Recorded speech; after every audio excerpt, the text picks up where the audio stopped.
अस्सलाम वालेकुम नाज़रीन, मैं हूं मोहम्मद अली बड़ो। आप देख रहे हैं वफासन डिजिटल चैनल। पीपल्स पार्टी के लिए आने वाले दिनों में हैरान कुन परेशानियों में इजाफा होने जा रहा है। उनके कई लोगों को हटाए जाने का इम्कान है। नून लीग का अब वक्त आ चुका है कि पाकिस्तान पीपल्स पार्टी को आंखें दिखाना शुरू कर दे। आने वाले दिनों में पाकिस्तान पीपल्स पार्टी के लिए बहुत बड़े चैलेंजेस होंगे, जिनका अंदाजा सदर जरदारी को पहले ही हो चुका था। आज हम बात करेंगे पाकिस्तान पीपल्स पार्टी के हवाले से। पाकिस्तान पीपल्स पार्टी के किन किन ओहदेदारों को हटाया जा रहा है और पाकिस्तान पीपल्स पार्टी के खिलाफ कौन सी कार्रवाइयां होने जा रही हैं। इससे पहले हमारे चैनल को सब्सक्राइब करें, लाइक करें, शेयर करें। अगर आपको वीडियो पसंद आए तो बेल आइकॉन को जरूर दबाएं ताकि हमारी आने वाली वीडियोस आपको मिलती रहे। पाकिस्तान पीपल्स पार्टी और नून लीग का जो इत्तेहाद है उसको एक लिहाज से गैर मंतकी या गैर फितरी भी कहा जा सकता है, क्योंकि पाकिस्तान पीपल्स पार्टी और नून लीग के कई दहाइयों से कोई अच्छे ताल्लुकात नहीं रहे हैं। उसके बावजूद बेनजीर भुट्टो के शहादत के बाद, जो कि मेसा के जमहूरियत का नाम देकर नवाज शरीफ और बेनजीर की मुलाकात, शहीद की मुलाकात को पीपल्स पार्टी और नून लीग काउंट करती रही है कि हम मेसा के जमहूरियत पे चलने की कोशिश कर रहे हैं। लेकिन उसके बावजूद पाकिस्तान पीपल्स पार्टी की 8 से लेकर 13 तक जो हुकूमत थी और नून लीग की जो 13 से लेकर 18 तक हुकूमत थी, उसमें एक दूसरे के खिलाफ उन्होंने कई केसेस दाखिल किए। उसके बाद इमरान खान जैसे ही इक़्तिदार में आए तो पाकिस्तान पीपल्स पार्टी और नून लीग गैर मंतकी तौर पे डर की वजह से एक दूसरे को बचाने के लिए एक साथ हो गए। इस तरह लगा जैसा कि कोई पानी में डूबने वाला शख्स हो और बचाने वाले को सख्ती से पकड़ ले। इस तरह नून लीग और पीपल्स पार्टी ने एक दूसरे को पकड़ा, लेकिन सिर्फ और सिर्फ केसेस से बचने के लिए। पीपल्स पार्टी के लिए आने वाले दिनों में मुश्किलात में हैरान कुन इजाफा यह होने जा रहा है कि पाकिस्तान पीपल्स पार्टी अब पार्लियामेंट में कमजोर हो चुकी है, क्योंकि नून लीग की जो सीटें दरकार थी हुकूमत को बरकरार रखने के लिए, वो उनको मेजॉरिटी मिल चुकी है। अब नून लीग जो है अकेले से ही अपनी हुकूमत चला सकती है, बजट पेश कर सकती है। उसके लिए उनको पीपल्स पार्टी की हिमायत दरकार नहीं है,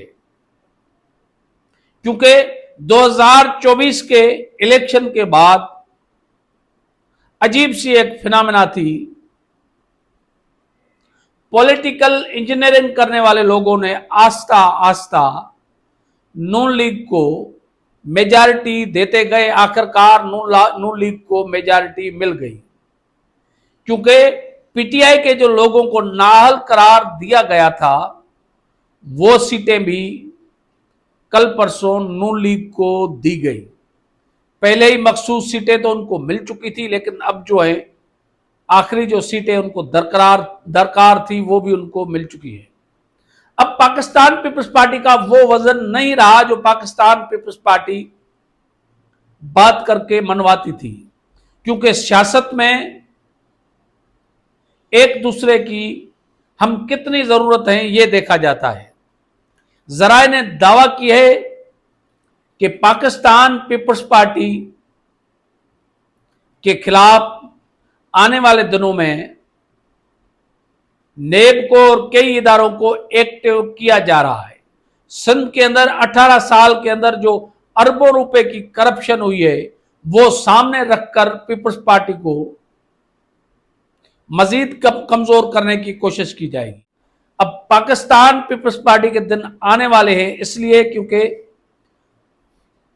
आसिफ अली जरदारी को जो मैसेज पहुंचाया गया है या कहा जा चुका है, अगर उस पर वो कंप्रोमाइज करते हैं तो ठीक है, वरना उनको केसेस का सामना करना पड़ेगा। आसिफ अली जरदारी को तो इस्तेसना मिल चुका है, लेकिन दीगर जो पार्टी रहनुमा है उनको केसों का सामना एनी हाउ करना होगा। कहा तो यह जा रहा है कि पाकिस्तान पीपल्स पार्टी के जो गवर्नर है, गवर्नर पंजाब और गवर्नर केपी के, उनके लिए भी हटाने को मिशन पर नून लीग ने काम शुरू कर दिया है, क्योंकि नून लीग को अब मेजॉरिटी मिल चुकी है, जिसकी वजह से दोनों गवर्नर को शायद आने वाले दिनों में हटाया जाएगा। आप अंदाजा लगाएं कि आसिफ अली जरदारी ने इस्तेसना क्यों लिया।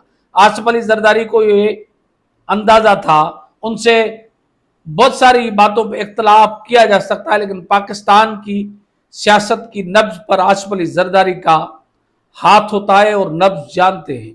उनको ये मालूम था कि आने वाले दिनों में जो पीटीआई के उम्मीदवार नाअहल हुए हैं उनकी जगह पे नून लीग को ये सीटें जितवाई जाएगी और नून लीग को सिंपल मेजॉरिटी की तरफ ले जाया जा रहा है, जिसके बाद हमारे लिए मुश्किलात बढ़ सकती है। इसलिए आसिफ अली जरदारी ने खुद के लिए इस्तेसना हासिल कर ली है।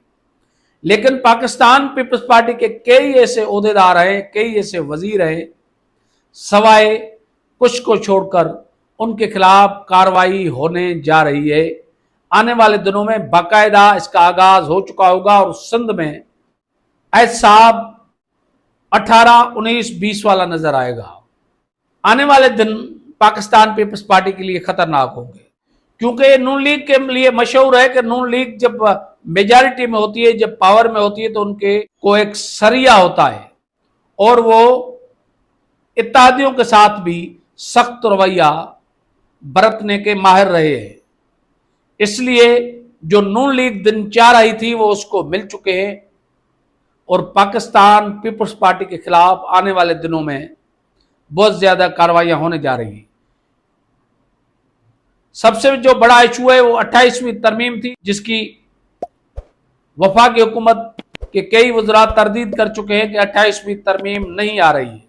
लेकिन 28वीं तरमीम आए ना आए, लेकिन एनएफसी अवार्ड वाला जो मामला है उसको जेरे गौर लाया जा रहा है। उसमें 2 कंडीशंस बताई जा रही हैं कि एनएफसी अवार्ड में या तो डायरेक्ट सूबे जो है पैसे काट कर वफाक को देंगे कि दिफाई बजट के लिए आपको ये पैसे, इतने पैसे हम दे रहे हैं, या तो 28वीं तरमीम के बाद जो जो चीजें कही जा रही है उनको कानूनी शक्ल दी जाए। क्योंकि पीपल्स पार्टी एनएफसी अवार्ड या 18वीं तरमीम के मामले पर क्लियर मौक़िफ़ रखती आ रही है कि हम इसको छेड़छाड़ होने नहीं देंगे। अब आने वाले दिनों में पता चलेगा कि पाकिस्तान पीपल्स पार्टी कौन सी हिकमत अमली अपनाती है। उम्मीद कर रहे हैं आज का हमारा प्रोग्राम आपको पसंद आएगा। हमारा प्रोग्राम सब्सक्राइब करें, लाइक करें, बेल आइकन को जरूर दबाएं ताकि हमारी आने वाली वीडियोस आपको मिलती रहे। हमें दीजिए इजाजत, किसी और इशू पे बात करने तक अल्लाह वाही।